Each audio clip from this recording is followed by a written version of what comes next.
மத யானை முகத்தோடு நம்மை காப்பவன், தேவாதி மூவருக்கும் இவன் மூத்தவன். மத யானை முகத்தோடு நம்மை காப்பவன், தேவாதி தேவருக்கும் இவன் மூத்தவன்.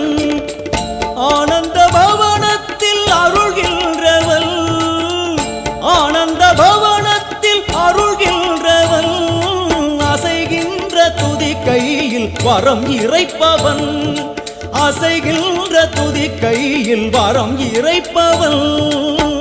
மாங்கனி தனக்கென்று விளையாட்டு செய்தார், மாங்கனி தனக்கென்று விளையாட்டு செய்தான். அதனாலே அதை இன்னும் உண்ணாமல் வைத்த அந்த 5 கரங்களே